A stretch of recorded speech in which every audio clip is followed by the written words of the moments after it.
collaborator in this panel. Can I welcome Mr. Senthil Kumar? He's a first year student at IIM Kashipur. Senthil.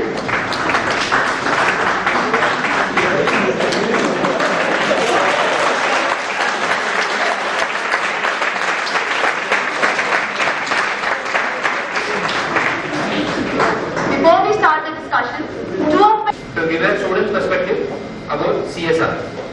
We had a course, Society Business and Management, which was taught by our very dean. It's a 4-month course, and we would like to give a small presentation on that.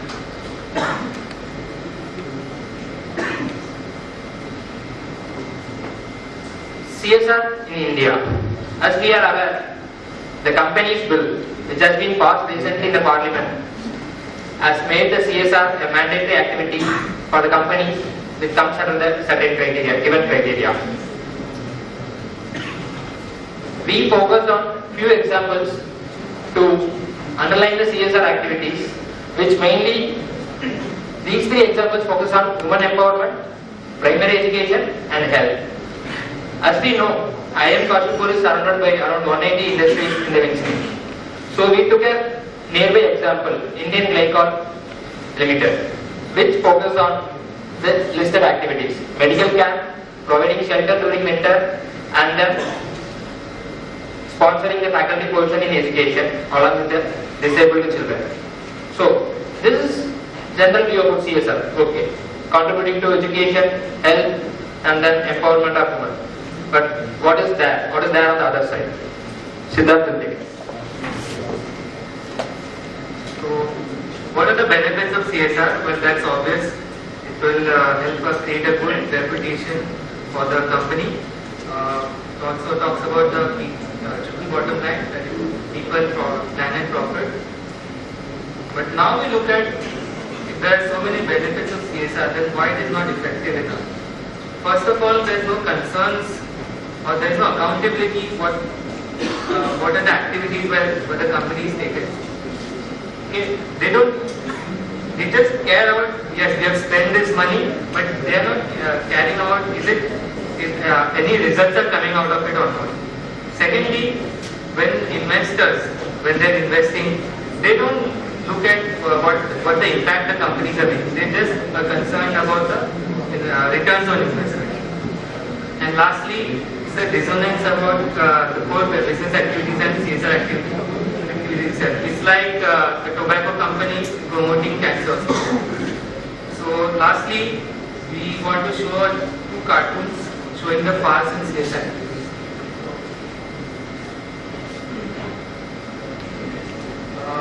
As we see in the second, the right one, you see that there is a marathon going on. And the event being water management. But what is actually happening, you can clearly see in the word bubbles itself. It's just a student's view. Now I would like to request Mr. Senthil to take over as moderator. The discussion will be for 45 minutes, followed by questions. You may begin the discussion now.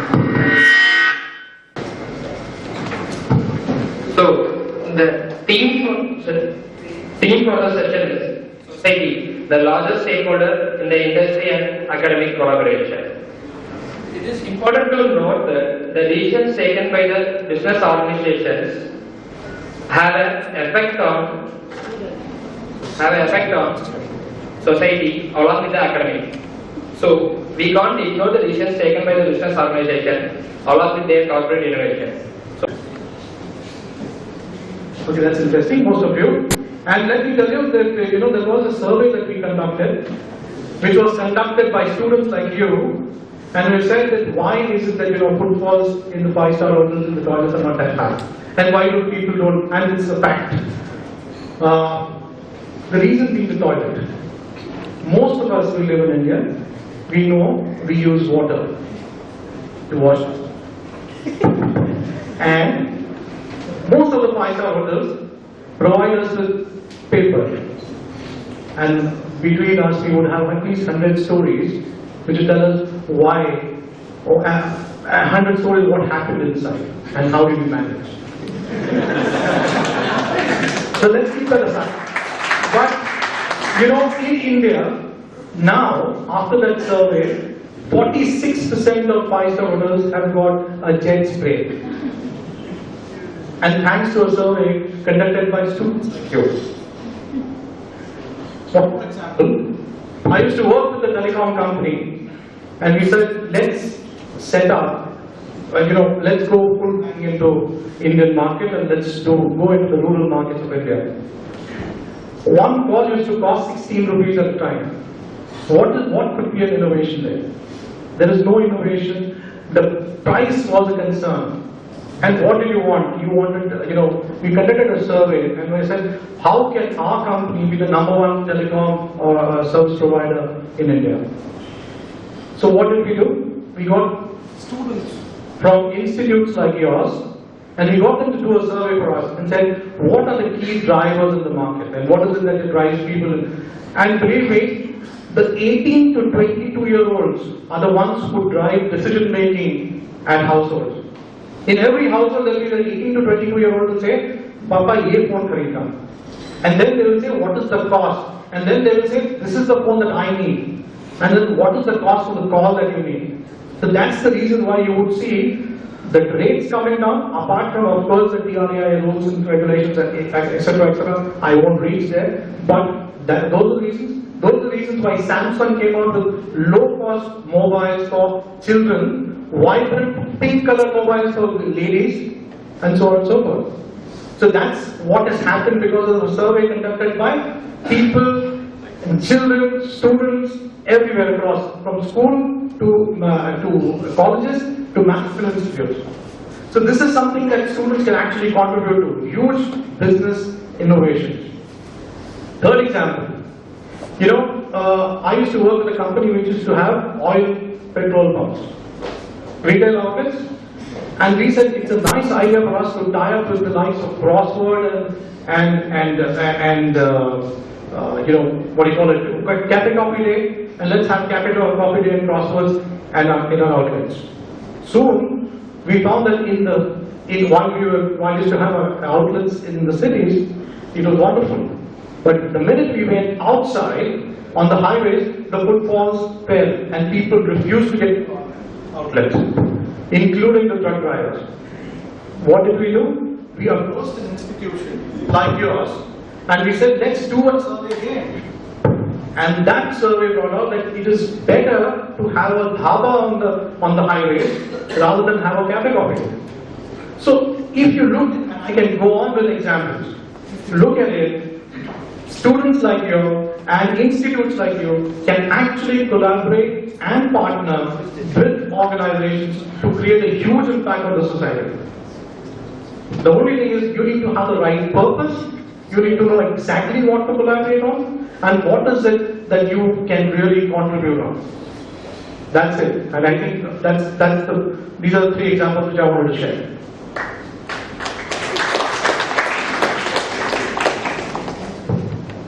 Thank you for the example, sir. As you pointed out, it's about addressing the society needs with the innovation concept. So next I would like to hear from Mr. Menezes. Thank you. Firstly, thank you for having me over here. It's indeed a pleasure to be here and to meet and share with so many bright minds. As I was just sharing with your director, it's amazing what IIM Kashipur has done in under 2 years. So hats off to all you guys making this.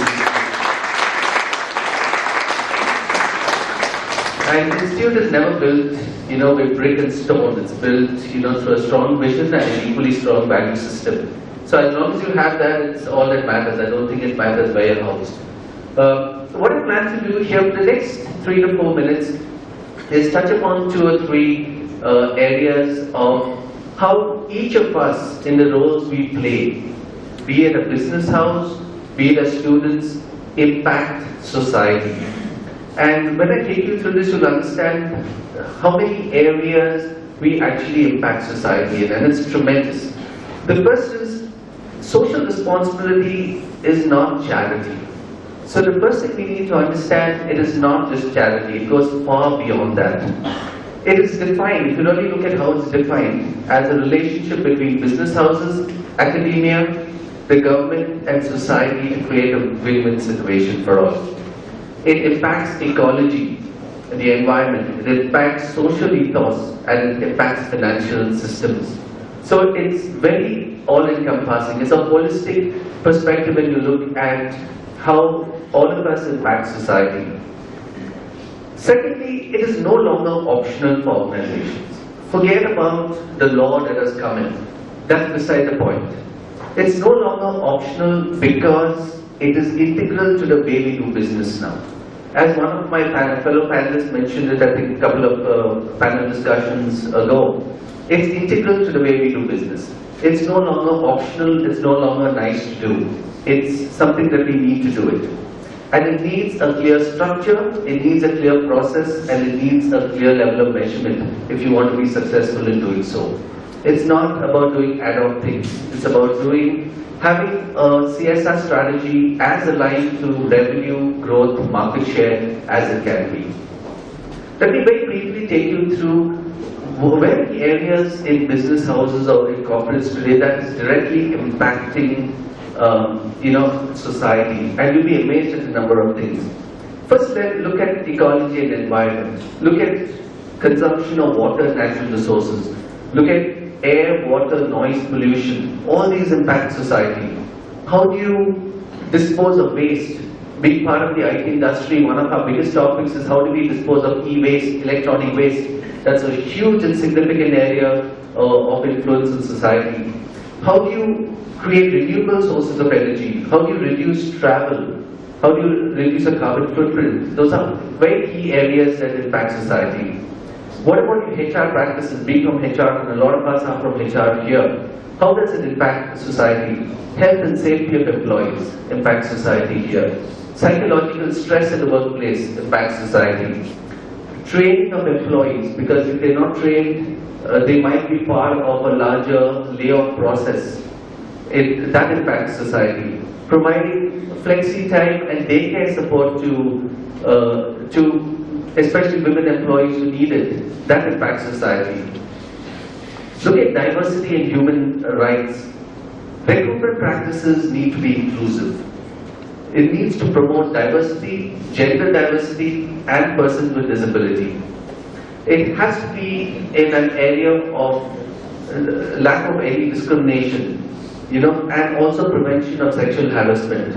So when these are given in most organizations, these also impact society in a very large way. Let me give you a few thoughts of mine which I wanted to share on how academia and business houses can actually partner together to actually create this. The first and foremost, which many of us fail to realize, is that every year in India alone, there are 1 million engineers who pass out, who graduate, and 370,000 business graduates every year. That's huge. That's about 14 lakh graduates who pass out of engineering or business schools.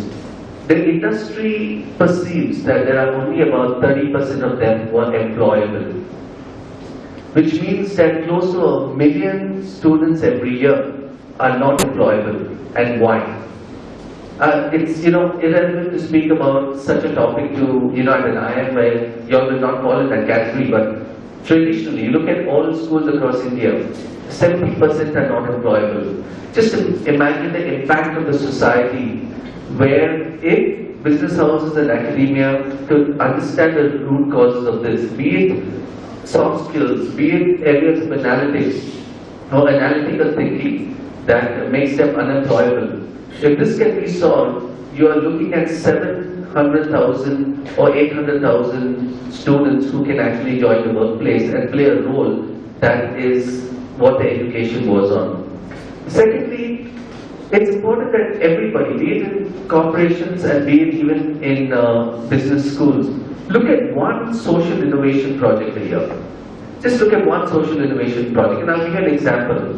In HP, we have a social innovation competition. We call it Hackathon. I'm not sure if you've heard about this. And last year, the India project, which was Hackathon, won the best project in the world.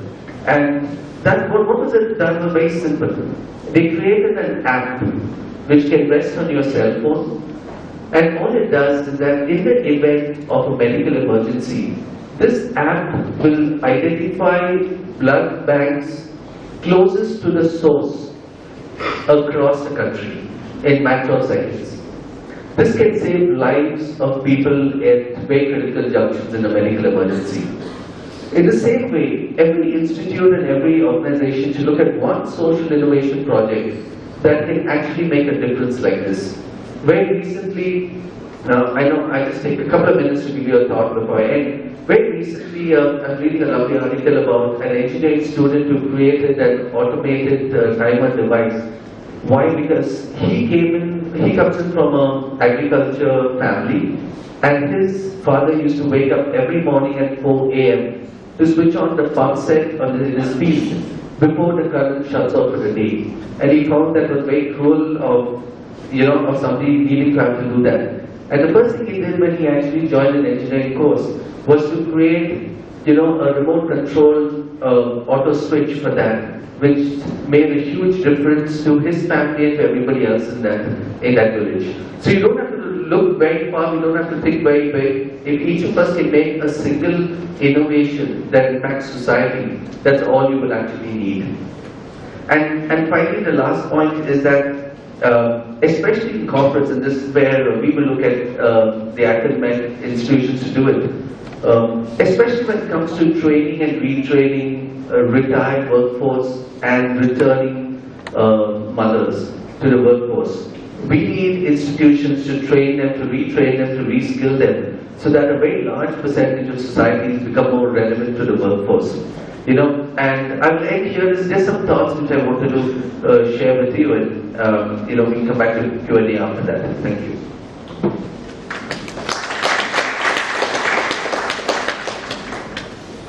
As it was pointed out, it underlines the importance of creating a socially conscious leaders from the management schools. And also, CSR activities comes down to the practical implementation, along with clear strategy and then structure, like we do have for businesses. So next I would like to hear from Mr. Kamlesh about CSR. Thank you. Thank you very much for having me here. Okay, speaking on the same topic, I would want to say that a perspective which may be a little different at the cost of being repetitive. Some of the points which Sailesh made were brilliant about social innovation and the fact that we need a structure. I'll talk about it a little more. But when I was thinking about this topic, there are two extremes I can think of, especially in India. When I think about a city like Kashipur, which is, if you look at it from what corporate can do to society, is a kind of living example of what good thing can happen to a particular city at one extreme. And on the other extreme, you look at Bhopal and what happened because of certain negligent practices towards society, what happened to a particular city. So, obviously, there are a range of corporates within these possibly two examples that I can think of. Now, why do we really need this? Do we really need CSR activity? Is it something that corporate should be doing it because now there is a law, or is there really a win-win business model that's possible? And that's really a core question that we keep asking in our organization. And we certainly believe that there is a possibility of a win-win. It is not necessarily need to be looked at as a regulation, but it needs to be looked at as an opportunity because you can make an impact which is one, not very satisfying, at the same time it can get to your business model as well. There are lots of companies who do this.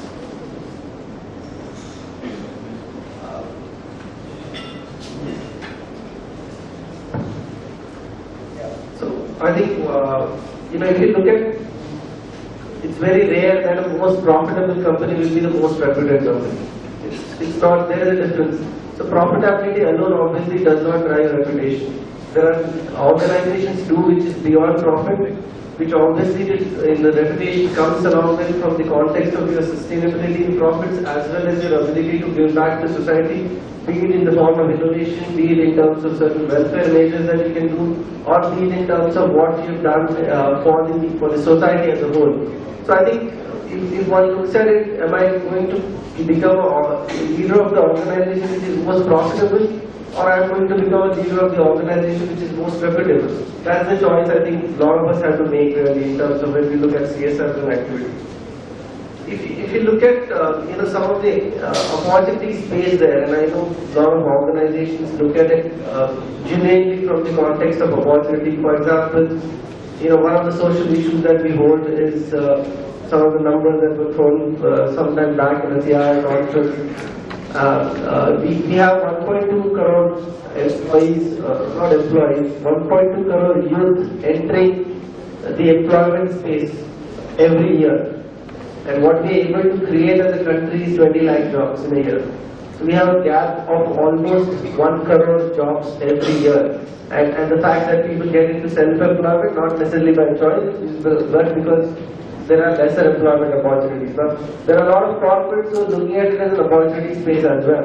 Can I intervene in this space and create more jobs, make employees more, what Sailesh was talking about, are they really ready for being hired, and what kind of skills that needs to be done? We spoke, somebody spoke about picking up ITIs. A lot of organizations are doing that, and that's really great work in terms of taking those set of population which is not really skilled and creating them or giving them skills that is employable. So that's one kind of space in terms of the area of employment. That there is a huge opportunity space. Again, this is what you're creating is something that can add to your talent base itself. A lot of those employees, the kind of image that you create in the organization is something that goes long way, not just for the employee, but for the whole, maybe sometimes even villages for that matter, and that aids to your reputation as a good employer, and you're able to attract much better talent. The other spaces I've seen, healthcare is another space where a lot of organizations which are associated with health as a business are doing a lot of good stuff around, which is again improving their corporate image as well as it's kind of creating a recall value when it comes to buying medicines or offering certain health services to population at large. So again, there are opportunity spaces where you're not just doing some CSR activities because there's a regulation, but it is part of your business model itself. You can create. You just think about it in terms of what's the right way of doing it.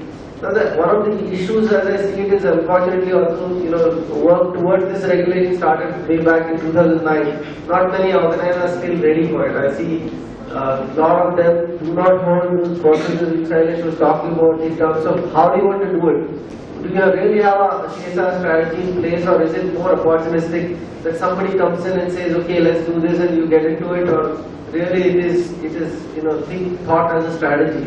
Very few companies still have CSR department. Not many people, are looked at as professionals who understand CSR best well.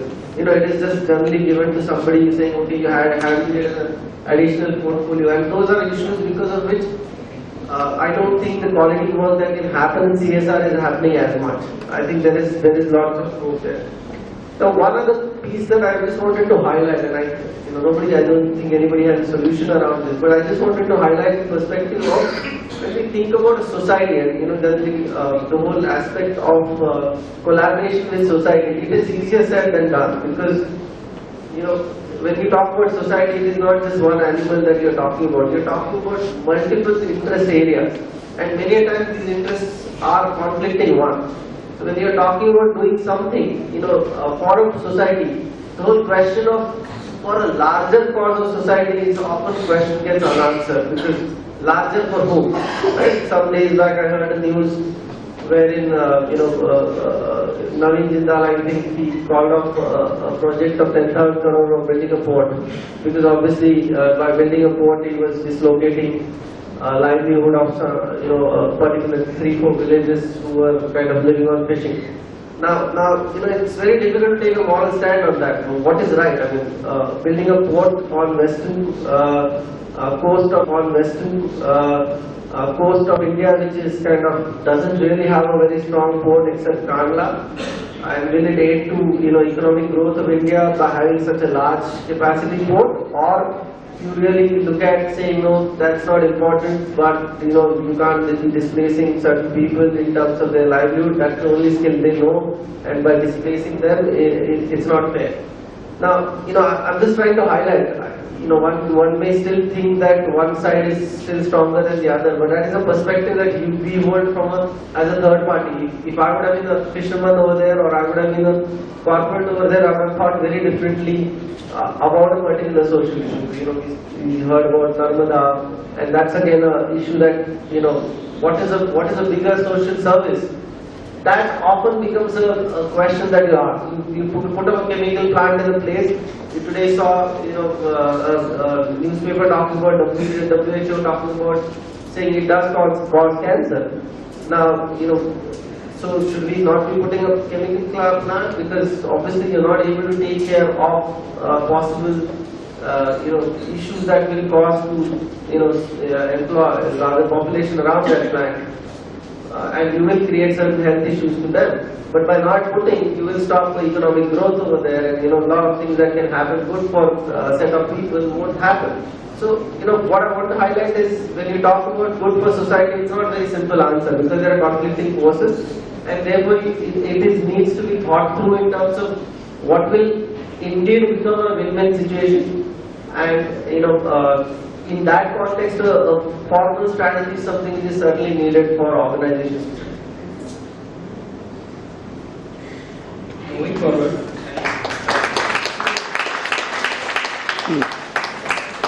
following the channel members, CSR activities or implementing a project, there will be both the perspectives, and we should see from both the sides, and we should take the calls. So the session is now open for queries. I would like people to raise their hand one by one and ask the question.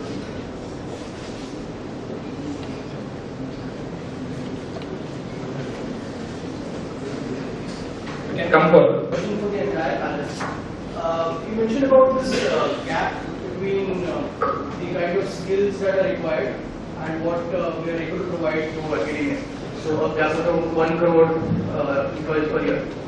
So employees, or in individuals who can be potential employees. So this would be done, the first question is, this would be done basically because the industry requires those skills. So would it qualify as a CSR activity? First question. The second question is that, is the CSR the right tool? Isn't it, if academia comes to know through industry, what are the kind of ways in which we can provide those skills? Wouldn't that be more inclusive, more holistic, more sustainable? And how to go about that? Thank you. That was a very nice question. Hope I can give you an equally nice answer. Yes, my answer to that is yes. It would impact the whole, social responsibility, because it impacts society. And two large stakeholders in society is business and academia, who play a role in that. And I'll give you an example. The reason there is a gap, and most business houses have understood, where there's a gap when I spoke about employability, that gap exists today primarily because these are a large set of students who do not possess the skills needed by organizations to make that organization a success. And what is happening and what's being done about it is very little. Whose fault is it? Everybody's. So I'm not here to find out, specific fault findings here, specifically to understand where the issue is and what we can do. The reason being, today education is very expensive. Any form of education, be it at a business school level, be it at an engineering school level. And if you have 70% of your students who are going to be getting jobs that do not respect or probably provide enough of regard to the education they receive, then you're actually wasting that education. And that is the point I'm trying to make. The second is there has to be a win-win when you look at corporate innovation and how it impacts academia. How many of you all have heard of the new humanoid, ELIZA? So what is that going to do? It's basically a humanoid is basically a robot. It's robotic in nature, that is going to take, let's look at it from, not only from a jobs perspective, but let's look at it from the impact that will have. A lot of low-level voice-related jobs will actually get or will be lost to a robot. So two questions that come to mind. How does society plan for something like this? Firstly, because there are a lot of people who are banking on those kind of jobs that may not exist tomorrow. Secondly, there are a number of innovations at a corporate level that are going to impact the kind of skills, technologies, and knowledge that you are actually learning at, as students. If there's not enough of a tie-up between organizations and academia, the knowledge of what's happening in terms of the new incubation of new technologies will never translate itself into product academia. And that's where the disconnect happens, and that's where you really see a concern from a society point of view. And just to add to that, the problem of the gap is two levels. One is purely GDP growth related, because it is to do with job creation. If the GDP growth is lower, you cannot create a lot more jobs. So that is kind of more macro. But more importantly, there are set of jobs where there is huge demand, but there is inadequate supply. For example, India needs loads of primary healthcare workers. Right. At one side you have requirement of lots of primary healthcare workers. On the other side there is a crore per year that are joining the workforce and they are not trained for that job. Right now, if somebody works towards bridging that gap, that is CSR to me. Because I am just giving a big example. There are lots of such areas where somebody can work upon. And it is not just sponsoring an MBA college to get your talent sourcing. That may not qualify for CSR in that sense. But somebody doing something which is, for example, primary healthcare worker. I know organizations which are training people for plumbing, electrician. These are things which are possible. People can, it aids to self-employment for people. They can gainfully be employed by themselves. So some of that certainly will kind of bridge the gap, because there is a shortage of skill and then there is an ample workforce that is available. Somebody is trying to build that, kind of bridge that gap. Just to add a couple of points here. So I think it's not about employability, it's about employable. So the employable talent is The number. employable talent is going up. Because maybe as Kamlesh also said, that people who come out are necessarily not aptly skilled to take on the job.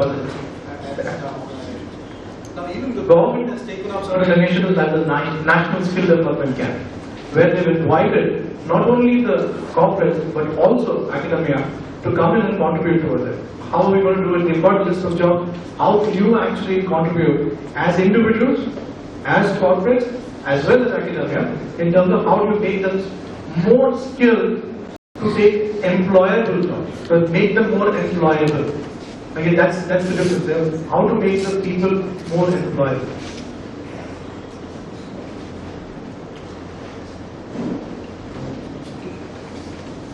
Hello. Yes, my question is regarding outsourcing of CSR activities. Sir, is there any positive correlation between the enthusiasm with which a company does CSR activities in a good scenario where the company is doing well and profits are high, and in a scenario where the company is not doing well, so does the enthusiasm comes down? And the sub question is, if it is directly related to the say the profits which the company is making, should the activity be outsourced so that a neutral and biased way of CSR activities is done throughout the life cycle of the company? Yes, I think the mere existence of an organization is to do business, and I think you've heard it from all the panels. And CSR is a byproduct of the business. I'm making a big statement here, but CSR is not the main agenda of any organization. If many organizations say that we are here for CSR, I think everybody's lying. The purpose of their existence is doing business, to make their business. Let me word it because it's kind of a bit sensitive. To make the business be more efficient, and to enable and to also in a way contribute to the society in a way where they can make a sincere effort and impression on the society in terms of creating an impact on the society. I think that's the bare existence of CSR. But CSR is not primary objective of any organization. And I think Professor got it out very right. That you've got to get people here are not going to go there and become CSR executives. You're going to go make good managers and make sure that your business rocks. Yeah, that's how it is. Does it answer your question? Yes, sir. But then my question would be, say, we heard some of the speakers saying that society is also an integral part when we do business. So if CSR is just a byproduct, then those speakers' line of thought would be a big question in that. I don't think anybody said that we will not do business but do CSR. If we are saying that we'll do CSR but not do business, I think nobody can ever say that. CSR will happen to make your business more productive, efficient, and make sure that you contribute to your society. That definitely is a but I don't think anybody meant that. I'm sorry. Okay, sir. Thank you. No, if it's unanswered, it's okay. I kind of agree. Doing business itself ethically and rightly itself is a kind of CSR. If those industrialists 50 years back would have put up those plans, we would have seen this kind of economic growth. So there is, but while doing this business, many times corporates forget to actively contribute back to the society beyond looking at only profitability as a measure, and in that context continue to harm the society, be it in terms of air pollution or many other ways. And to that extent it becomes a responsibility to give back more actively, and that's the reason I guess people would have come up with a regulation. A lot of corporates are already doing it without a regulation, but there were corporates which had no kind of regard for a society at large, and therefore possibly this regulation came in. Good evening to all of you. Myself, Kamlesh, I am a executive management student. I have a question for a panelist that from past few days we have seen that some business units are being caught for using unethical practices for generating money, and they are also seen for doing the CSR activities. Is it right way to generate larger percentage of money taking from the society in an unethical way and doing the CSR activities at a very low percentage?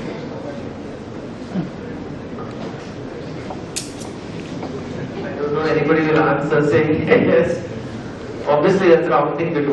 In the sense, if there are people who have evaded tax and to that extent made money and then contributing 2% of it, that's obviously incorrect. I don't think anybody in the room will say, yeah, that's the right way of doing it. Now, if full tax many times becomes a context of interpretation and regulation, and to that extent, the issue still remains open and many places it's subjudice in that sense.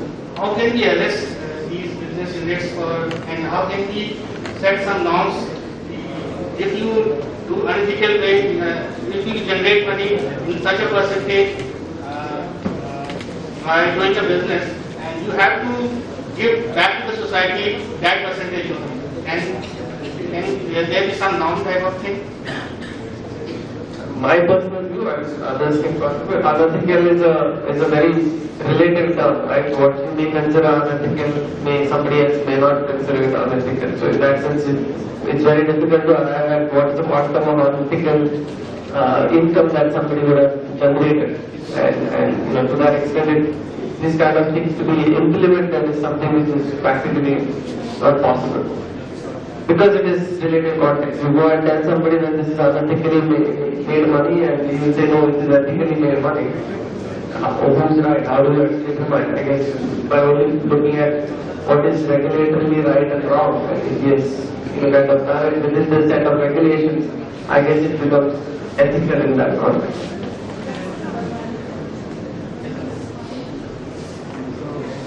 My question is to all the panel members. do companies actually consider the best possible way to benefit the society, or is it like just contributing to the society in any way, any possible way, any comfortable possible? See, that's a question that brings to mind the fact that every organization does it differently. So there are certain organizations who have a genuine interest to give back to society for what they took from it. There are also organizations that are very keen just to be compliant. There's a company's bill that has come in that needed them to be compliant, and there are various ways of doing it, and that's one of the ways. But to me, this is what differentiates between great organizations and the rest. Your actual true intent to make CSR integral to the way you do business. I rightly agree with them by saying the prerogative of any organization is profit. But here I'd like to bring the concept of responsible profit. You cannot have profit maximization at the expense of society. You cannot have the ends justify the means. So if you have responsible profit maximization, those are organizations, in my personal view, who would be great.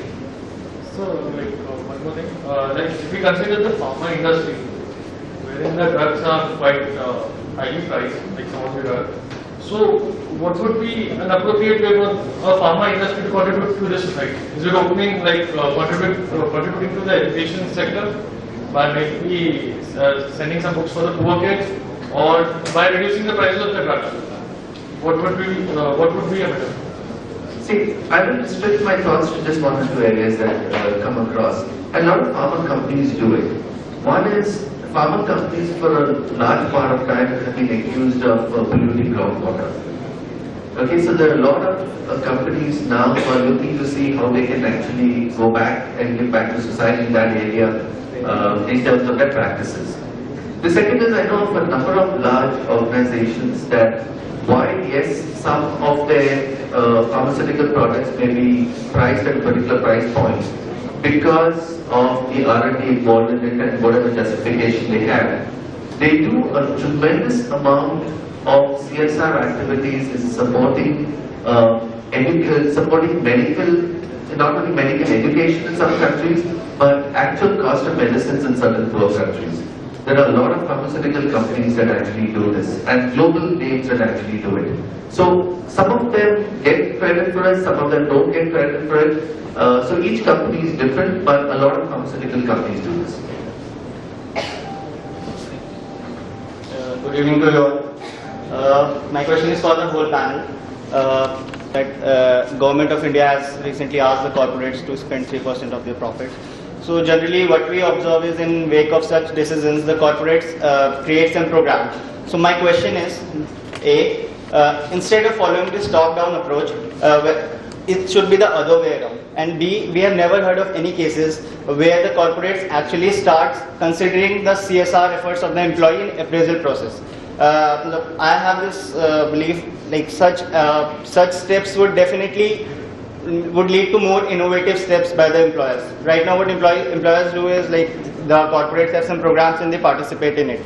So if the corporates actually include these efforts, so what do you all think, whether it would bring some change? I certainly think so. Yeah, you're right. I don't think it is a bottom-up kind of approach. It still looks at from corporates. Many corporates use it as an excellent employee engagement opportunity, segmented set of employees, when you kind of drive them forward in the CSR activities.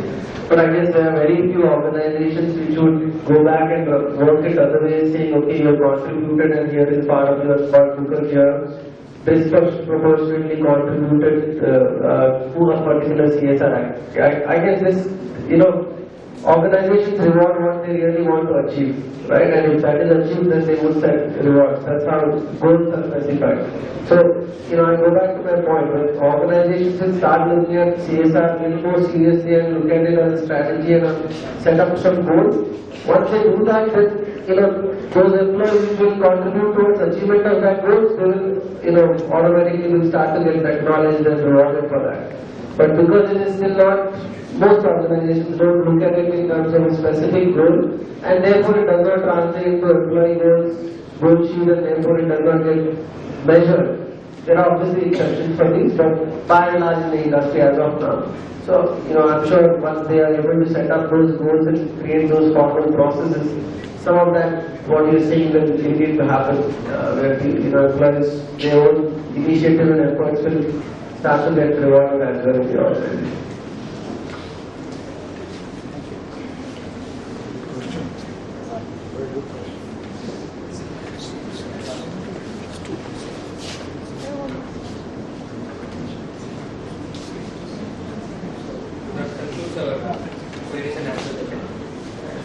I would thank everyone for making it more interactive. I am Kashipur to contribute to this. What's your idea? To collaborate with the industry, and what would you want to do? Because we've spoken enough, we've had 2 panels, we have one keynote speaker, you've heard it all. What do you think?